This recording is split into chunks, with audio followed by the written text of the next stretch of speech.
Alrighty guys, what is up? Welcome back to Dyson Sphere Program with Lone Debater 7.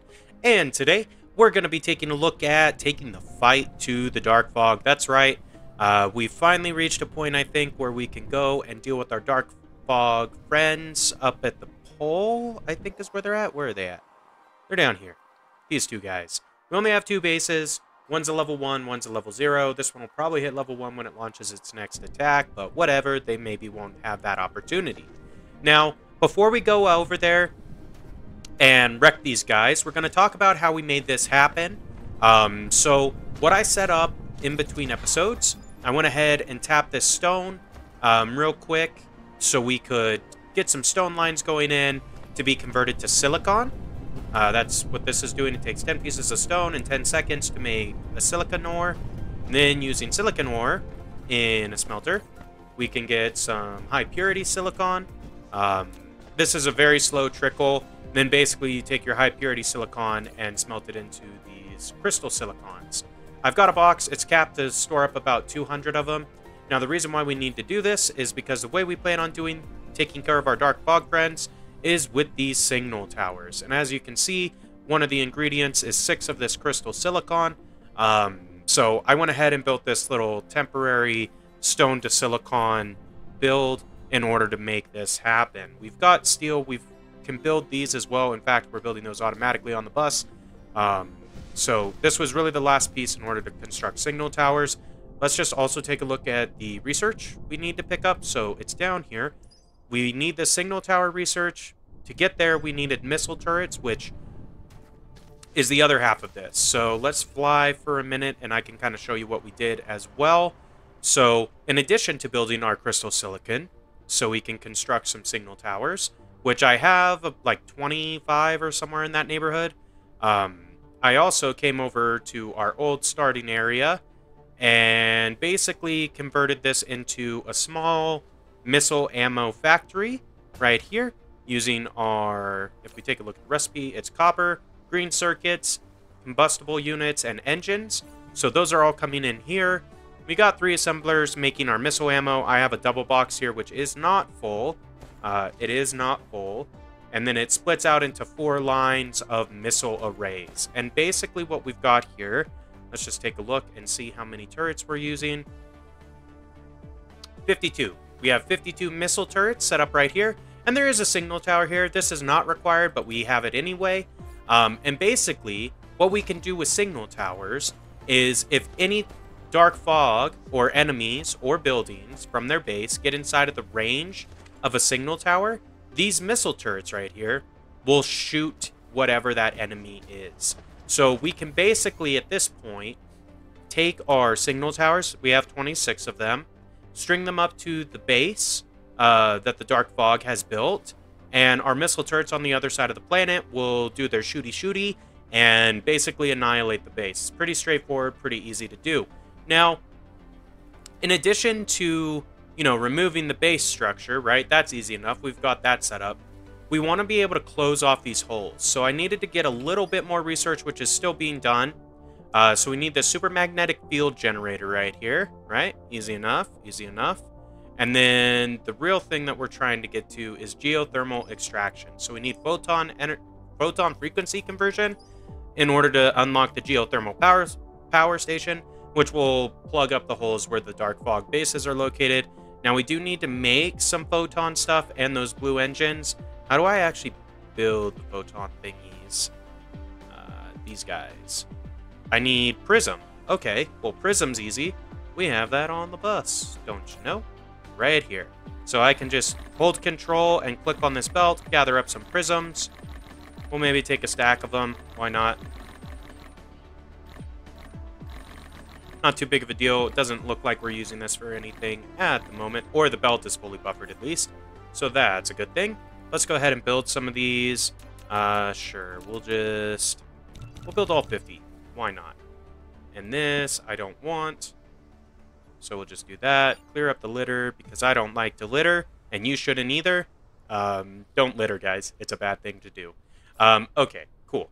So we're building these, so that's one half of it. And then we're also going to need some, like at least one of these blue guys. Well, really we need 2 So I need some magnet bases, some green engines, and some energetic graphite. So how do we make these?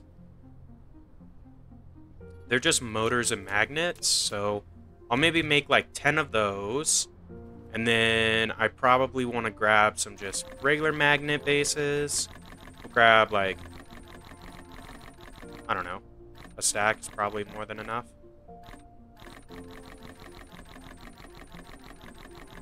Sure, we'll grab like 100 of those, okay. And then what else did I say I needed?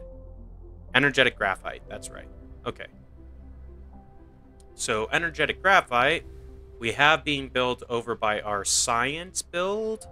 So I can go pick up some of that, just so we're ready to rock and roll. That should be, yeah, right over here. There we go. Stack of energetic graphite. Easy peasy. Okay, we drop that, clear the litter, and that should be enough.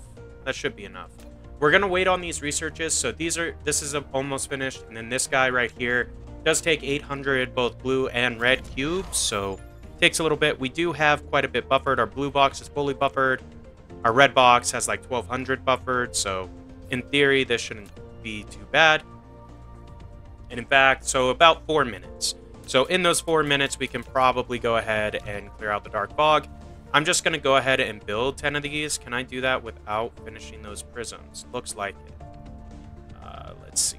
Can I just drop all of that stuff from the queue and say build me 10? And then it'll build the stuff that we need as intermediaries. Cool. That's perfect. The other thing I guess I could do is throw in this graphite. So we'll throw in the graphite. We'll sort our inventory. We'll probably delete those, delete those. Delete those. I do have some silicon on me, so that's good. We'll probably keep that where it is. What else could I do here? I guess I do have missile ammo on me. That's good. And then basically, it's just a matter of stringing the our power network up to the bases. So I think I'm going to do that off of our bus, because we're actually fairly close to this guy right now. One thing that I should do before we plonk down the signal towers, I don't really want it to attack the orbiting thing that's sitting above the base that the dark fog has, because if I do that, then it will piss off the hives that are out in space, meaning they will come and attack us. And these attacks are way more significant than these attacks are going to be. So if I take this, upper air is closed, so that's good. Space should be okay. I think it's just upper air that we have to worry about. So, alright, that's fine. Let's do group bursts. Does that copy to all of them? It does. That's fantastic. Okay.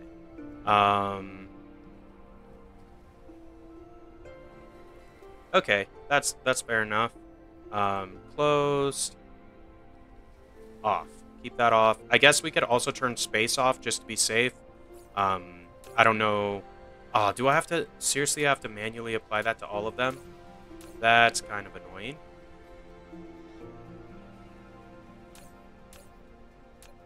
Yeah, I totally do. Okay.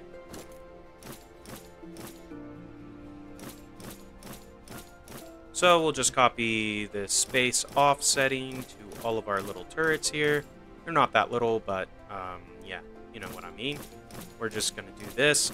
Just because I do not want to have the hive come and attack our planet. It's just way more than what we probably can deal with. Granted, the missile turrets can shoot into space and kind of deal with that attack, but we are likely to get a lot of stuff destroyed. Let's make sure I got all of those. If I click on them, yeah. So now we got space and upper air turned off. That should be sufficient. At some point, I'm going to want to come back over and turn space attack back on. But we'll do that after we clear out the fog from our planet. So we got about a minute until we have our geothermal power stations ready to go. We're building 10 of these super engines. And I believe each of these geothermals takes 2, if I'm not mistaken. Do I have... I don't have any of these. I guess that's fine. We don't really need them. what I'm going to do is plunk down a chargy power pole, mainly because they have a much larger range. Then we're going to build this guy. And then if I go into defense and hit signal, we can start kind of dealing with these guys. So I'm going to land, charge up a little bit, just so we're ready. And then I think the best way to do this is you kind of like do it in segments. So you start out by just barely chipping away at the buildings, then you advance forward with another tower, etc., etc. But we're about to missile launch these guys like Metabee from Medabots. I don't know if you know that show, but his move was missile launch, and that's basically what we're going to do here. So boom, missile launch time, bro. Oh, whoops. Not what I wanted to do at all. That was a big mistake. So these little red bars over the top, that means that those guys are already dead. They just don't know it yet. So yeah, we're going to go ahead and advance further. Should be good to go. Boom, look at all the missiles. Come on in and destroy these fools. Absolutely wrecked. Absolutely wrecked. They've got... So I could fill this with foundation, right? And that's totally viable. I'd rather get the power out of it, so we're going to go that approach. Oh, we did finish our research. Fantastic. Fantastic. So if I go in here, I can now build some geothermal powers. So we'll just build 5. Sure. Sounds like a good amount. Once those are built, we'll go ahead and plug this hole with one of those, and we'll kind of show you how that all works. Pretty straightforward. It's not too complicated. But there we go. Put in the signal tower. And then, boom, here come the missiles. Get wrecked, son. Get wrecked. And basically, the reason why I'm doing this, right? I just would prefer to not have to worry about dark fog attacks anymore. And this basically guarantees that for us. So their cores are destroyed, which means basically once these units are annihilated by our missiles, we can now plug this hole as well. So we've got our power stations. Basically, I can click this guy in here, build it, and if we look at from here, that little friend is flying back home, unhappy. He can no longer get resources here. We're going to do the same with the other one. The other thing that you can do with this, so let's say you haven't unlocked the research for geothermal power yet.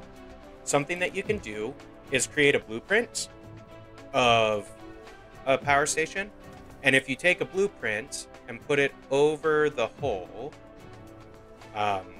it'll actually work the same. So I'd like to copy this, use now, and I get Icarus, walk over here, please. Come on, I know that this works. So let's see. If I go over here, and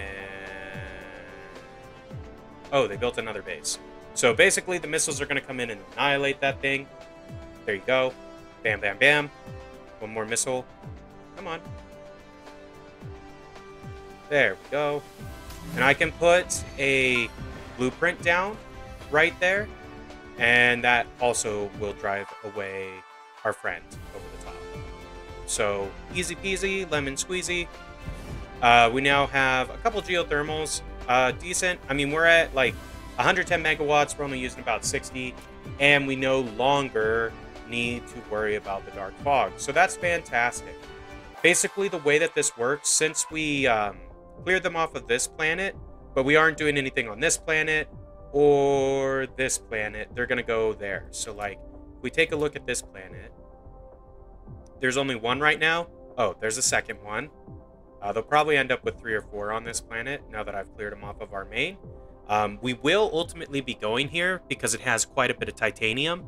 Unfortunately, with this particular seed spawn, we don't have a planet that has both titanium and silicon on it, which it's not the end of the world. It's just not great. So I will ultimately need to fly to both planets to get our titanium and also our silicon, because the other planet over here has our silicon. I guess this one does have titanium. So we could just fly over here. This guy has 4 bases on it, so a little bit more defended than the other planet, and that's okay. Maybe we will go to this one, actually. And because like, we need more than the 1.3 million titanium ore that's listed here.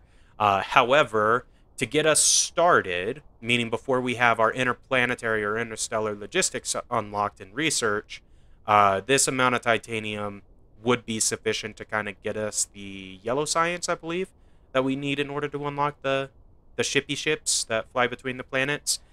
There's also silicon here, and like an abundance of silicon there, so we can do it. At this point, we don't have any fancy names for our planets yet, because we haven't gotten any members or supers yet. So if you want your name to be the name of one of our planets here, be sure to become a member of the channel. I'm giving any member to the channel a planet named in this series, and if you do any supers, so super chat, super thanks, super like, whatever, I will be naming the stars after those individuals. So if you want to be involved in the series or have your name on these videos, that is a good way to do it. Both members and supers, like, doing that for me is super helpful. Just helps keep things going. Where is our Icarus? There's our Icarus. All right, let's fly back over to the bus. Basically, we have a bunch of research that we need to get done at this point. So really, we want to get to interstellar logistics, which does take yellows. Planetary does not, so that's good. Let's go ahead and just queue up a bunch of stuff. I know I need titanium smelting. That I can't do yet. Let's do energy storage, sure. High-speed assembling could be good. Proliferator could be good. Deuterium would be good. Polymer chemicals and crystals are important. That's how we actually get these yellow boys. So we're going to want to do that. Reformed refining takes in, basically allows you to make a bunch of light or refined oil. It's not light oil, it's refined oil. Which can be helpful because we actually use refined oil to make sulfuric acid. This guy right here takes a lot of refined oil. So this research isn't bad. I don't think we're going to do it quite yet. Magnetic particle trap. I think we need the pink tubes here. We do need to get the thrusters. So let's get hydrogen fuel rod. We'll do that. Our queues are full, but then we need to get thrusters. So we then can come up and get planetary logistics. And having planetary logistics on its own will be quite nice for us. Basically, that would enable us to build, like, plonk down some towers, gather the resources on this planet, put them inside of a tower, and then send those resources out to large smelting arrays that then store the, like, iron ingots or copper or energetic graphite, whatever it may be, and fly it around, as opposed to having belts running all over the world. Now, don't get me wrong, I love my belts, but sometimes having the shippies move this stuff is a little bit better for you. With that being said, we do have a slot in our queue now. So we got fuel rod. We need to get thruster as well, so we'll just queue that up. I did research a couple of upgrades in between, so I went ahead and got EP4 2, increased our drones. We could actually do more drones, and then I also increased their speed. We can't increase that again. But I need to get Drive Engine 2 unlocked in order to go to that next planet, so we'll likely do that. But yeah, guys, we were able to clear the dark fog from our starter planet, so now at this point, it's just like playing Dyson Sphere Program back in the day before the dark fog was a thing. We can just focus on building up our large factory. We can watch our silicon smelters go, and eventually, once we fly to that planet and start gathering silicon, we will be tearing this whole thing down because we won't need it anymore. We'll have, like, a way better source of silicon, and we can use the stone for something else. Maybe more prisms. Who knows? Find out in the next episode, guys. We're going to wrap it up here for today. Thank you for watching. If you enjoyed the content, be sure to like, comment, subscribe as always. And until next time, this has been Lone Debater 7, and we will see ya.